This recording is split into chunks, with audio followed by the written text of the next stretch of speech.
Gerstein was on the screen. I'm invited to introduce Professor Michael Edelstein. He is a British emigre who has gone to Israel and is making already significant contributions to the medical school in the Galilee. And I'm not going to give you his CV and the background to the talk because you're here to listen to him, not to listen to me. So, Michael, please carry on ahead. David, thank you very much. And it's a pleasure to be here tonight and actually seeing quite a few familiar names, both from the UK and from Israel, in the list of attendees. It's always nice to have friendly people in the audience. I'm just going to share my slides. Hope it's the right presentation. Yeah.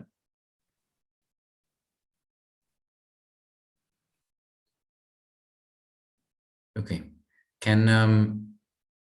We can see. Can you see my slides? Great. So what I want to do tonight is to discuss a little bit some of the latest epidemiological research we're conducting at the Faculty of Medicine of Bar-Ilan University in Tzfat. And this is focusing on the impact of vaccination on long-term COVID-19 symptoms. This is fairly early work. It's not published. Most of it is not published yet. Some of it has been submitted. So please don't share too widely just yet. There are a couple of preprints, so it's okay, but it's not formally published or peer reviewed. So worth bearing in mind when looking at the data. Right. Okay. Right. So long COVID is a little bit of a nebulous notion, and it's essentially characterized by the appearance or persistence of symptoms weeks or months following an acute infection with SARS-CoV2. There's several challenges with working in the long COVID space. One of them is that, as we'll see in a second, it really lacks a specific definition. And at the moment, it's a little bit of a hodgepodge of symptoms, of clusters of symptoms, of clinical presentations, of subjectively reported physical states. And the wide range of symptoms that are commonly reported don't fit very well with a single underlying biologically plausible mechanism. There's sort of very vague nebulous symptoms. There are some symptoms that are very system specific, but no one has really yet discovered or sort of described a theory that would explain the cluster of symptoms that we're seeing. And as you can see here, this is taken from a meta-analysis that was published in one of the Nature journals a few months back. The first thing to note is that it's very common, a very high proportion of individuals who are infected with SARS-CoV-2 report symptoms 12 weeks or so afterwards. And you can see that virtually every system in the body is affected. So that makes it quite difficult to actually say this is long COVID and this is not long COVID. And the case definition that the World Health Organization has proposed doesn't really help, because I mean, I'll let you read it in a few seconds, but essentially what the WHO proposes at the moment is that anyone who has been infected with SARS-CoV-2 or thinks he has been infected with a probable infection and has any symptoms in the 3 months following his infection that cannot be explained by anything else, has by definition has got long COVID. So that's an awful lot of people, and there's ongoing work, including our work, that is trying to work towards a more specific understanding of long COVID and a more specific case definition. The causes that have been proposed are quite varied. Viral persistence, sort of chronic low-grade inflammation, an autoimmune mechanism, multiple microemboli, down to sort of psychosomatic symptoms. And I think there's a consensus that is building that it may be a combination of factors rather than a single underlying biological mechanism. What we want to do as part of contributing to the global research agenda of better defining and understanding what long COVID is and what we can do about it, in this work is to measure the impact of vaccination on long-term symptoms post-COVID. And there's two reasons to do that. The first one is, if you're looking at the number of patients, globally that have been infected with SARS-CoV2, and the proportion of patients who do report months and sometimes now years, it's just coming to that follow-up period, symptoms, it creates a tremendous burden of disease on the healthcare system. And it's important to quantify that burden of disease and understand how we can mitigate it. And if vaccination is one of the interventions that can mitigate the future burden of COVID-19, it's important to understand if that's the case and to what extent. And secondly, if we're seeing differences between vaccinated and unvaccinated individuals in terms of long COVID, then that's a fairly, it's good evidence that there is a biological mechanism that can be addressed. So we looked at the impact of vaccination, both in terms of subjective self-reported symptoms, but also in terms of objectively measured markers in a clinical environment. So I'm going to present two studies today. One that focuses on self-reported symptoms, and one that is conducted in a more clinical setting. And just David and I were discussing this just before we began the presentation. Israel has essentially only used the Pfizer vaccine, apart from very, very few exceptions. At least up to the booster.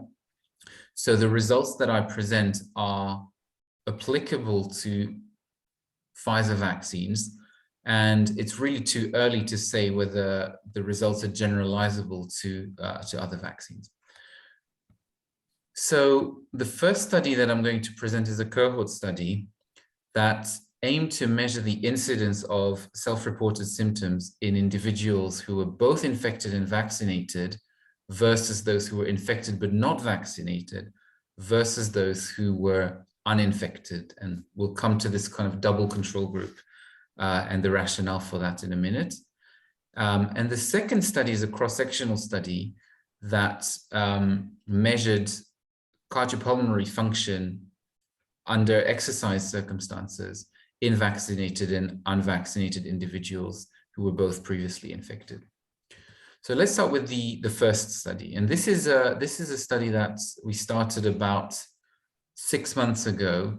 And the aim is essentially to create a cohort of individuals and to follow them through time. So we enrolled 3 hospitals in the north of Israel, namely Ziv Medical Center in Tzfat, Poria Hospital near Tiberias, and the Galilee Medical Center in Nahariya. And in collaboration with these hospitals, we generated a list of all individuals over the age of 18 who had been tested in these hospitals between the beginning of the pandemic and November 2021. And the idea was to create a relatively bias-free sampling frame of people who tested both positive and negative, and to invite them through an SMS to complete an online questionnaire. And we had the option of several languages, Hebrew, Arabic, English, and Russian, in order to try again to minimize bias and include everyone. And the idea was that once they are enrolled, every few months, they will be asked to report on their health status. And this is sort of inspired from the a sort of a larger global study from ISARIC, which is the International Severe Acute Respiratory and Emerging Infection Consortium, that is looking at sort of following up COVID-19 patients. So we, of course, with their permission, used their questionnaire and adapted it to both the Israeli context and our particular aim of looking at the impact of vaccination. So we modified the questionnaire to include social demographic characteristics, physical and mental health status, both at baseline and at the time of answering the questionnaire, details about their COVID-19 infection if they were infected, details about their vaccination status, and ongoing health issues. So we use this double control comparison. First, we compared those who were infected and vaccinated to those who were infected and unvaccinated. And the idea was essentially to determine the protective effect of vaccination, to see whether those who were vaccinated reported less of these symptoms. But there's a challenge with this approach, and that is that most of the symptoms, or the most commonly reported symptoms of long COVID, are very non-specific: headaches, fatigue, weakness, and there are many other reasons why people may report these symptoms. Living through the pandemic period, stress and anxiety, other illnesses. There's an expected, the expected baseline is not zero for these symptoms.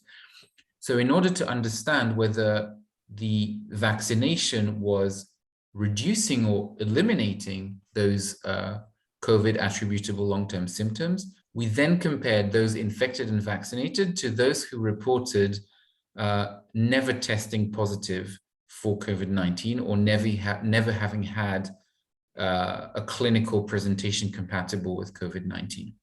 So we ran these two models using regression modeling and taking age, follow-up times, and symptoms at baseline into consideration. We invited about 80,000 people. So these were all the people who were tested, and about 3,500 responded and enrolled, which is pretty standard response rates for this type of very casting very wide community-based cross-sectional surveys. Of these, about 2,500 reported never testing positive, and about just over 1,000 said they tested positive. We had to exclude a few because they didn't report their vaccination status. And then we split those into vaccinated and unvaccinated, and further down the vaccinated between partially vaccinated, well, meaning having received a single dose and having received 2 doses or more. Most people at the time of recruitment had not been boosted yet. This is very small, and I apologize, but this is just describing the baseline characteristics, and it's just to say that there weren't any major differences between the vaccinated and unvaccinated group, except that the vaccinated were slightly older, which makes sense because vaccines were initially offered to people in certain age groups first, going down the age groups, very similar to the vaccine offer in the UK. Apart from that, and because the vaccinated group was slightly older, they also had a slightly higher reported prevalence of chronic conditions such as diabetes, hypertension, etc. Other than that, the baseline characteristics were very similar. Looking at the types of symptoms, the proportion and the types of symptoms that people reported in our cohort, it was very similar and consistent with what is published in the literature. Approximately a third reported at least one symptom. So our follow-up time was roughly 4 to 10 months post-infection, which is quite a long time compared to other studies that are published on the topic. And the types of symptoms, again, are almost in the same order as most of the systematic reviews that have looked at long COVID, with fatigue, headache, weakness, and muscle pain being the top 4 symptoms. When we looked at the symptoms post-infection in vaccinated and unvaccinated, what we saw was that among those who were fully vaccinated, there was a 50 to 80% reduction in 8 of the 10 most commonly reported symptoms post-infection. Interestingly, there was no difference between those who were partially vaccinated and those who were unvaccinated. And the most likely reason for that is that in Israel, the individuals who were infected were only eligible for a single dose of vaccine. So what we're probably looking at here is that those who are fully vaccinated are individuals who had breakthrough infection, who were infected after being vaccinated. And those who are partially vaccinated, by and large, are individuals who were first infected and then vaccinated. So the sequence of events is different in the 2 groups. And the additional piece of evidence that to suggest that if we look at the symptoms at baseline, which I'm not showing here, we see that those who are fully vaccinated report less symptoms at baseline. There's a higher proportion of asymptomatic patients compared with those who are partially vaccinated, who essentially have the same initial clinical presentation as those who are unvaccinated. So it fits nicely with that. Unfortunately, at the time that we did this analysis, we didn't have the exact sequence of events in terms of vaccination and infection at the individual level, but we now do. So hopefully from now onwards, we'll be able to answer that question with more certainty. But it's very likely that this is the explanation. When we then added the second control group, the uninfected group, what we see is that we don't only see the reduction in reported symptoms in those vaccinated with 2 doses, but we see no difference between those vaccinated with 2 doses versus those who report no previous infections, suggesting that the vaccination has really a profound effect that brings back the incidence of these, the prevalence of these symptoms to baseline. There are a few caveats I will talk about, but nonetheless, really interesting finding that supports a fairly profound protective effect of vaccination against long COVID. We try to look at the results. When I watch presentations and I see very large regression model tables in tiny numbers, I always curse at the presenter. So I apologize, because I'm not expecting you to read every single line, but I'll summarize the table. Essentially, we try to look at these results in specific age groups. And it seems that the protective effect of vaccination is mostly seen or more significantly seen in older age groups. And again, exactly why that is not clear.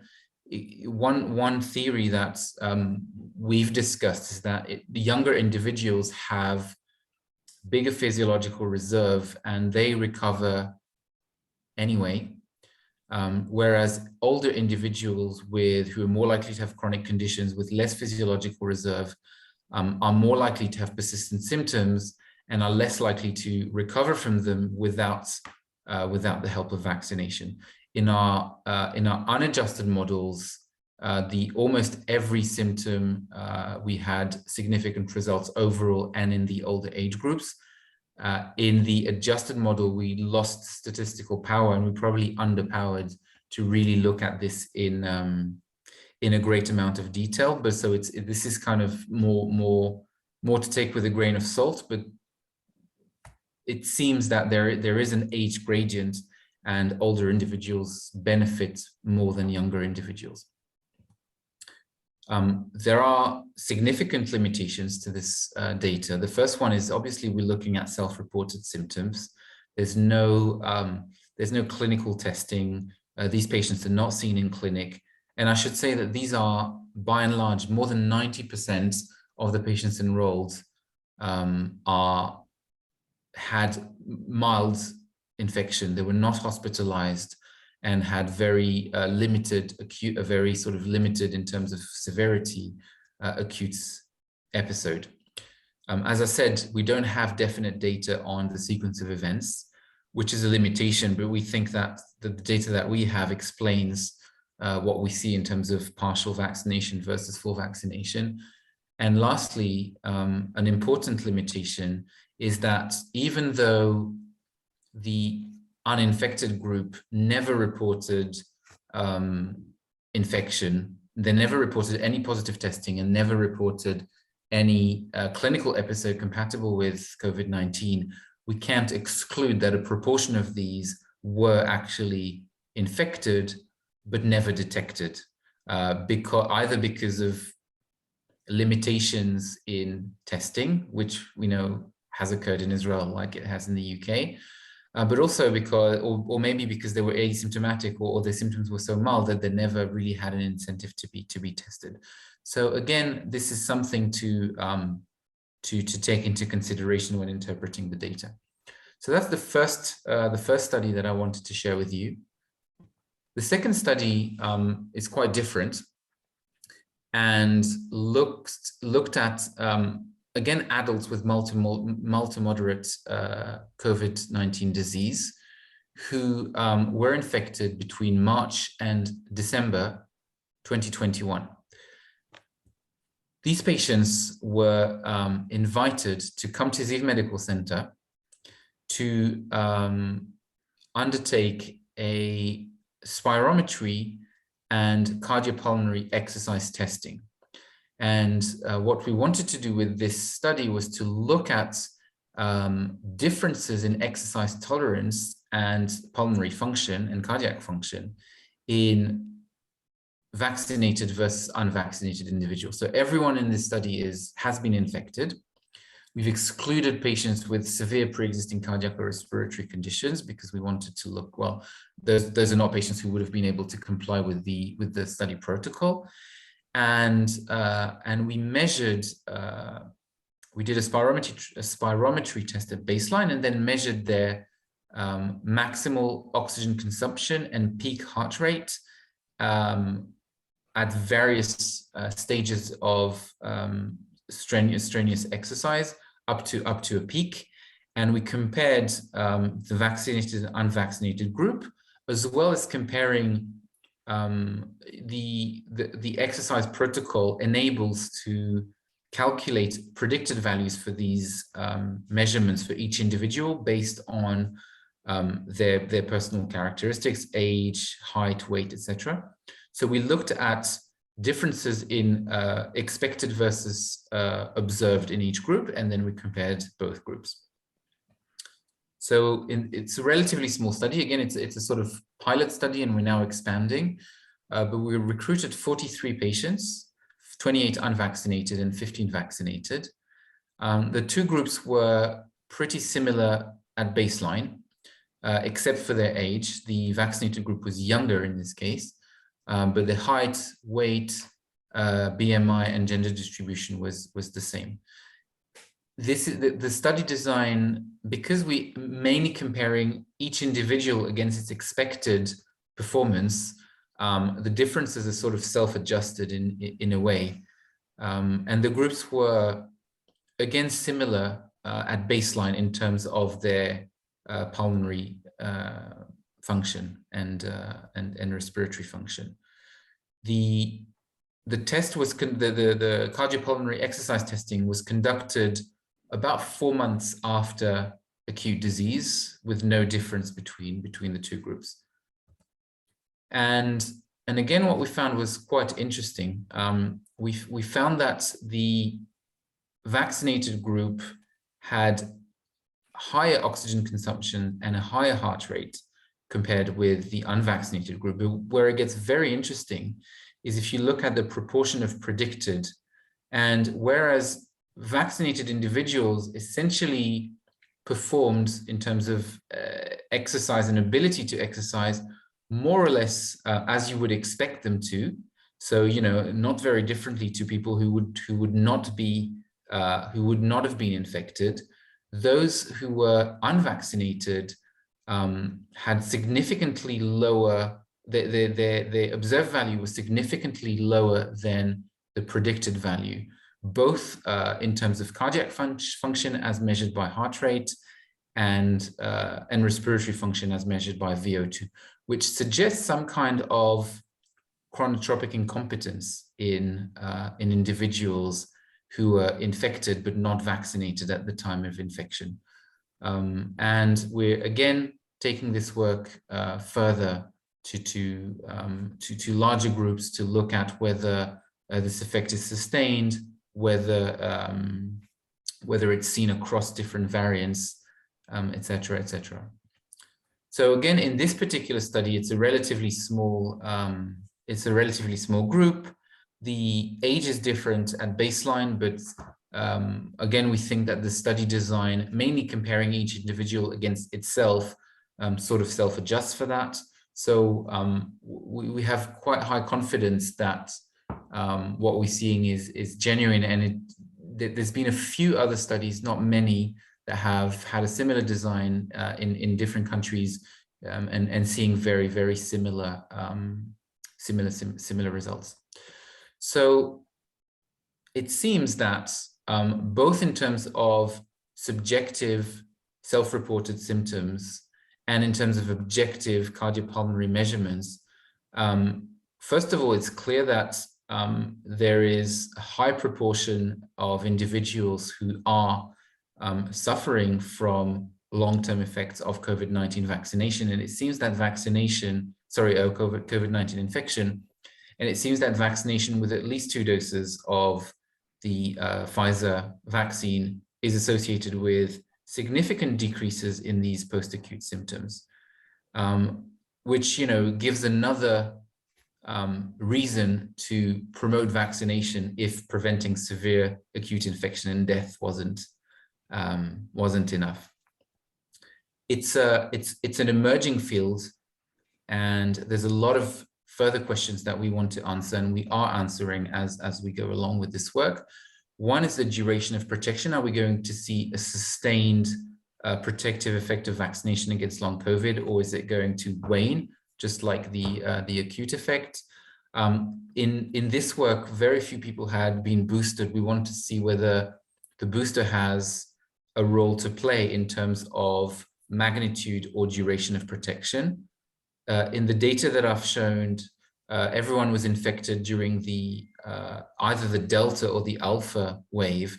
And we're now recruiting patients who were infected with Omicron, because there are concerns, and at least a theoretical possibility, that because Omicron, you know, the affinity of vaccine-induced antibodies against Omicron, the Omicron spike protein was lower, you know, will that translate to a weaker protective effect on long-term symptoms, something that we want to check. We also want to go a little bit beyond self-reported symptoms, because, you know, one person's fatigue is not another person's fatigue. One person's fatigue could mean, you know, I'm now running 8 kilometers instead of 10 kilometers, whereas another person's fatigue could be, I'm unable to get out of bed and shower myself. So we actually have, in subsequent questionnaires, we're looking at quality of life and activities of daily living, which we think will yield more insightful information than just asking for symptoms. And we want to understand a little bit more who is going to benefit most, particularly if we think that older people are more likely to benefit. We want to understand differences between people with and without chronic diseases in order to kind of determine who is more likely to benefit, and can we prevent people going into dependency and losing their independence, for example, through vaccination in the long term. So a lot of questions to be answered in the months and years to come. And I'll leave it here. Thank you very much. Right, thank you. Well, we've got a couple of questions that have come up. The first one is the one we did partly discuss beforehand. This is Pfizer only, right?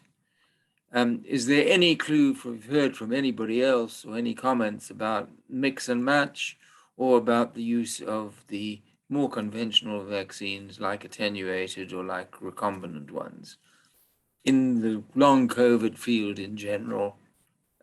Is there any information about those? The study, so first of all, there are very few studies that look at the impact of vaccination on long COVID. And the ones that I've seen, the biggest one is in the UK, but it wasn't set up for specifically to answer that question. It was set up just to follow. It's the sort of the Zoe cohort, which is very, very large, has millions of people, and was set up to follow patients long term, not specifically to look at vaccination. And they have in very vague ways. None of the studies that I've seen have compared vaccines. In Israel, we can't, because we essentially only have access to patients vaccinated with Pfizer. We're now setting up a international collaboration with 2 other countries, looking at or trying to implement similar protocols, and each country has had different vaccines. So we'll be able to partially answer that, but I think as of now, I'm not sure there's an answer to that question, or at least I don't have it.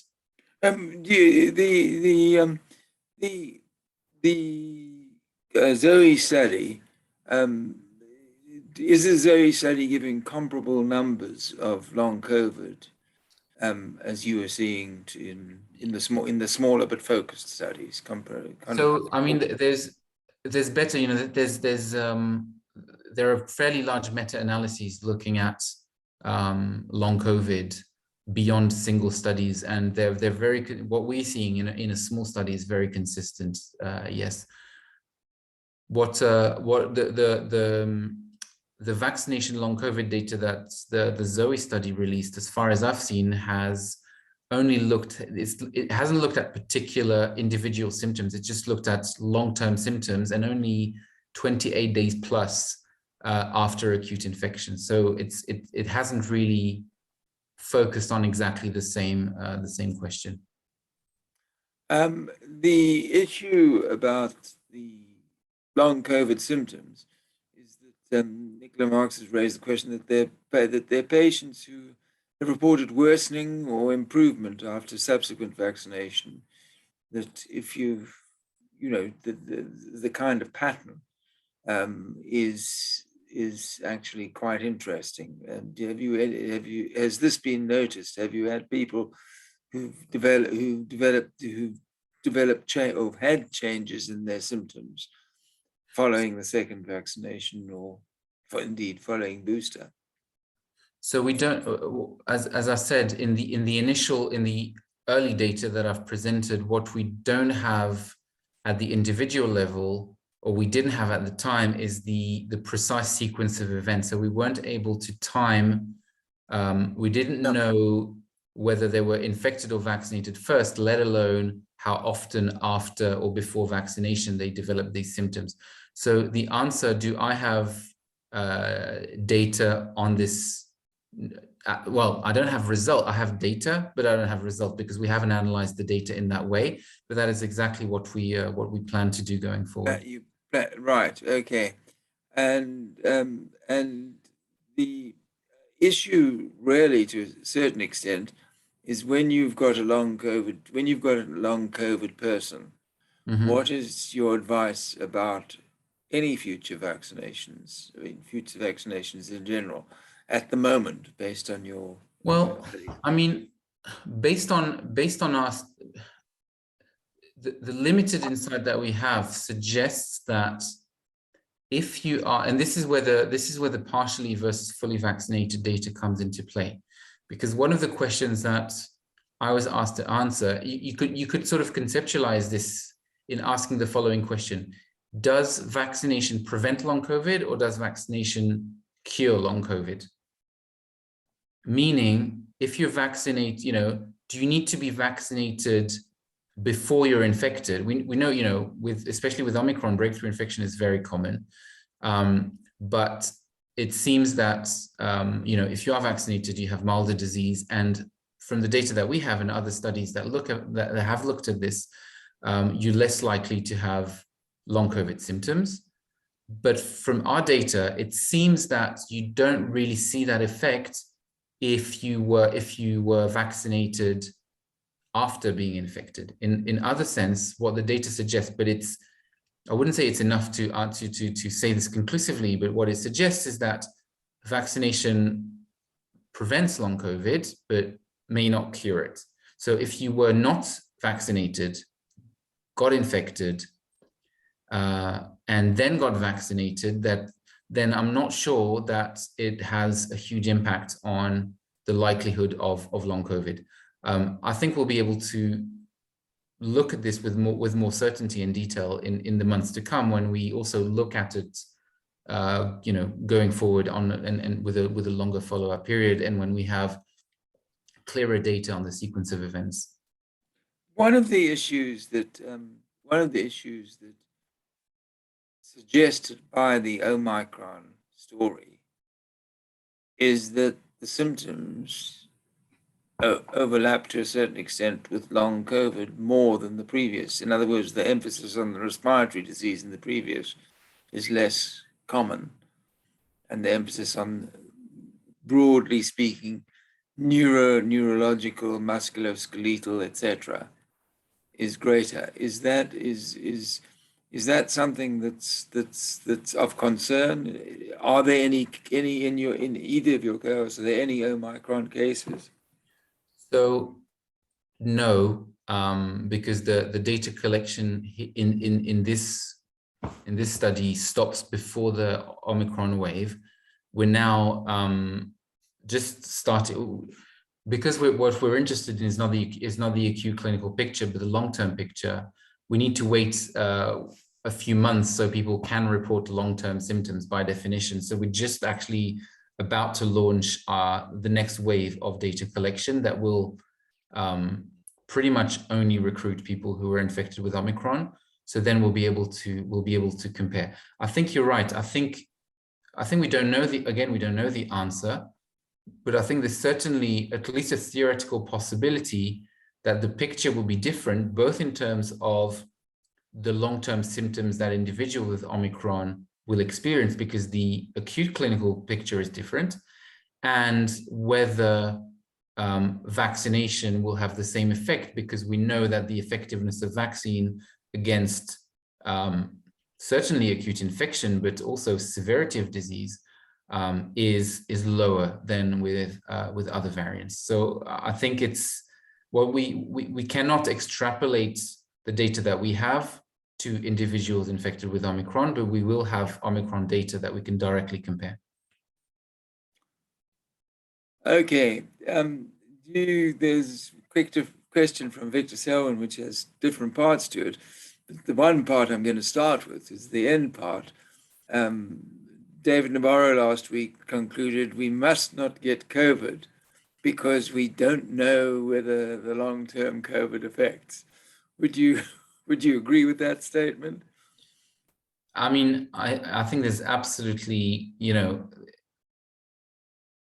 there's if you can avoid being infected, there's been several proponents of getting deliberately infected to promote herd immunity.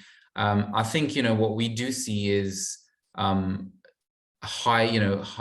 relatively high morbidity and mortality, certainly in absolute numbers, And I absolutely agree that we really don't know what what long-term effects will be. Unfortunately, I've been infected before there were vaccines, but I'm not sure I would have chosen to get infected. And I think he's absolutely right. Yeah. The other part of the question relates to the fact of the lateral flow tests. Is Israel continuing testing? Are they going to continue testing the same way as they have been? Because the changes have been introduced here, which will decrease the number of lateral flow tests done very, very significantly. Yeah. And what about the vulnerable in that regard? So Israel's continuing to test. It did something relatively similar to the UK in the sense that it restricted its use of PCR tests to older individuals and for confirmation, but continues to do rapid antigen testing in many situations, including if you are in contact with in contact with a confirmed case, you have to do a lateral flow test. If you're symptomatic yourself, children, actually all children in Israel, twice a week, every Sunday morning and Wednesday morning, have to do an antigen test before going to school and report it to the Ministry of Health. So there's no, at least at this time, no shift, or at least not as drastic and rapid as the UK. And no move towards letting everyone doing what they want and being infected. So but at the same time, we're not in a situation where the prevention of infection is absolute like it was in early phases of the pandemic. And I think there's a balance that in Israel has been tried to be reached, like everywhere, between mitigating and protecting those most vulnerable and letting people get on with their lives. But it's certainly not as drastic as the decisions that have been taken in the UK, although they've now just reopened flying in a way and travel in a way that hasn't been the case for the last 2 years. Coming back to the questions about the differences between the two cohorts, or the two studies, maybe I could tempt you to speculate what the third study which you would like to do. So there's two things there's a few things that I want to do. As I said, one of the things I really want to do is to look at Omicron, because I'm very both curious and concerned. The volume of, I'm thinking about this in terms of future burden of disease. Are we going to create, or have we created, very large cohorts of individuals who are going to live with a degree of disability? Not everyone with, if you think about post-acute symptoms, most people who report symptoms 3 months down the line eventually recover, but a significant proportion, we only have about a year and a half of follow-up time, but a proportion still report symptoms a year afterwards. And with Omicron and the volume of infections that dwarfs previous waves, even if a very small volume of these individuals have suffer long-term, and by long-term I mean measured in years rather than months, significant symptoms that affect their activities of daily living, that has significant implications for planning healthcare resources and the demand on healthcare going forward. So I really want to look at Omicron. I would say that's probably my biggest priority, and I want to understand whether the protection that is conferred by vaccines is going to last or, you know, what happens? Is there a waning effect, you know, to continue over time? Because we have very little hindsight. We only have a year or a year and a half. And, you know, I'm planning to do this work over the next at least 3 years to get, you know, to get a bit more long-term data and understand what is going to be what are going to be the consequences for the healthcare system in the years to come. Can I know I'm be keeping you on Israel time, which is, so it's rather late, but there's an interesting question about that, because when you talk about the waning of vaccine, as you know, the initial hepatitis studies were based on very short time period that you had to be tested to see whether you needed a booster, and that because it was recombinant vaccine, not an old-fashioned type protein or attenuated vaccine, and is part of the issue here that these particular vaccines are new, a new type of vaccine. So that's why we worried about the waning, but it will end up like the hepatitis. Or is it because there are these new variants cropping up all the time? That's the good question. I think it's a mixture. I mean, you know, first of all, the waning hasn't been limited to mRNA vaccines. If you look at the viral vector vaccines have seen a very similar, possibly even, you know, broadly comparable immunogenicity and over time. So I don't think it's linked to the platform. I just think it's, you know, they've been waning very fast. They've been developed very fast. They wane very fast. I think the limited duration of protection is probably a combination of waning and, you know, the emergence of new variants. I don't know whether limited effectiveness or waning effectiveness against acute disease, against infection and acquiring the virus translates to, you know, so in other words, I don't know whether what matters is whether you vaccinated at the time of infection in terms of long-term symptoms, or whether you need, you know, if you're not boosted, will these effects disappear and suddenly you will see new symptoms emerging. Again, I don't think we have the answers to these questions, but the way we're collecting the data, we should be able to bring elements of response to that question. Right. Because I mean, this is a remarkable collection of data, and as you say, it's an early days, but like in much of the field, people have collected, been able to collect these data, provided you have an informed mind to know what to collect, and exactly. That's really what you've illustrated tonight. So I wanted to thank you very much for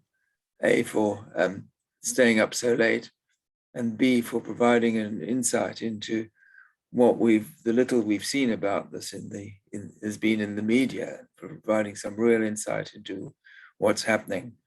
And we look forward to hearing more from the Galilee in the future. Thank you very much. You're very welcome. Thank you very much to everyone, and have a good evening. Thank you. Bye-bye.